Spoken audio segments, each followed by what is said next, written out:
আসসালামু আলাইকুম দর্শক, নতুন একটা দেশ আমার জন্য কম্বোডিয়া।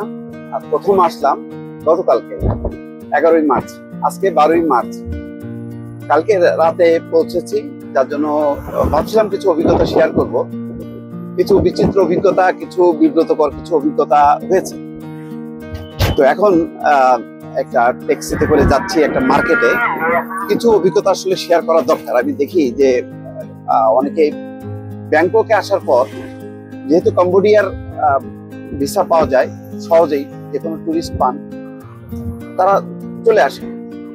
হয়তো তাদের ভিসার এটা বাড়াতে, যে কম্বোডিয়া, মালয়েশিয়া, সিঙ্গাপুর আশেপাশের দেশগুলোর যদি কিছু ভিসার এটা বাড়ে পাসপোর্টের মধ্যে, তাহলে হয়তো উন্নত দেশে যাওয়া যায়, এমন একটা ধারণা আছে। আমি কিছুটা হতাশ, কিছুটা বিচিত্র অভিজ্ঞতা। যেমন এয়ারপোর্টে সম্ভবত এইসব কারণে তাদের খুব একটা ভালো অনুভব দেখলাম না দর্শক।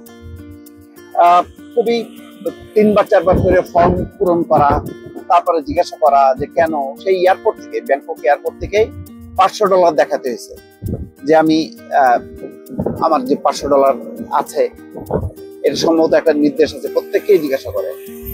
তো সেটাই ভালো লাগলো না, অপমানজনক। কারণ কম্বোডিয়া এমন কোনো দেশ না যেটা আমাদের দেশের থেকে খুব উন্নত কোনো দেশ। ভালো টুরিস্টরা আসে, তবে ব্যাংককের মতন না। তো ব্যাংককে আসলে কেন যে ঝাঁপায় পড়ে মানুষ, আমি এটাও বুঝলাম না। আমার কাছে অতটা চমকপ্রদ লাগেনি। হয়তো বিমানবন্দরে তাদের যেই মনোভাব, আচরণ, সেটার কারণে হইতে পারে।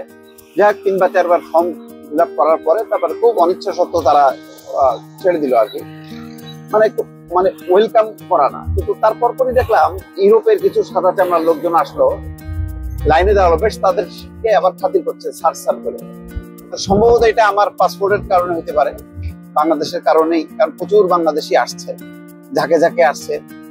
কেউ রাজনৈতিক কারণে, কেউ ব্যবসার কারণে, কেউ পাসপোর্ট ভারী করতে, এভাবে আসছে। তো এখন আপনাদেরকে একটু কম্বোডিয়ার নমপেনে কিছু রাস্তাঘাট দেখাতে দেখাতে একটা মার্কেটে যাচ্ছি, সেই আমার অভিজ্ঞতাগুলো শেয়ার করছি। আর একটা বড় সমস্যা হলো, এখানে ডলার চলে, মেইনলি ডলার। লোকাল পয়সাও কারেন্সিও চলে, কিন্তু ডলার।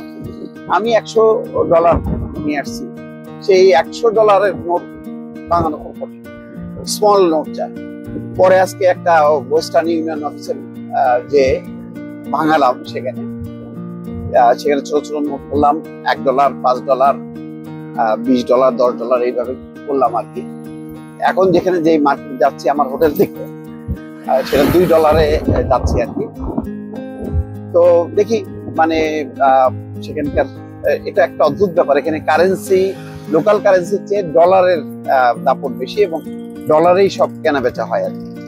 এমনি সিমসাম খুব চমকপ্রদ না। ব্যাংকক বা মালয়েশিয়া থেকে যারা আসবেন, সে খুব চমৎকৃত হবেন না, এবং আমার ধারণা যে খুব বেশি সবাই চমৎকৃত হয়ও না। তারা একটু ওই পাসপোর্টটা একটু ভারী করার জন্য, যেহেতু যাওয়ার সুযোগ আছে, ভিসাটা একদিনেই পাওয়া যায়, 1-2 দিনই পাওয়া যায় ব্যাংকক থেকে বা মালয়েশিয়া থেকে। সেই কারণে হয়তো সবাই একটু বিভিন্ন দেশের ভিসা থাকলে তাদের ধারণা যে পশ্চিমা দেশগুলোতে পাওয়া যাবে, সেই আশায় হয়তো করে। আর দেখানোর চেষ্টা করব যে আমার কাছে এটা নতুন দেশ। তো দর্শক, ভালো থাকবেন। দেখি টুকরো টুকরো কিছু অভিজ্ঞতা আপনাদের কাছে শেয়ার করব, একটু জানানোর চেষ্টা করব। ভালো হোক মন্দ হোক, সেগুলি অবশ্যই জানাবো আপনাদেরকে। ভালো থাকবেন, আল্লাহ হাফেজ।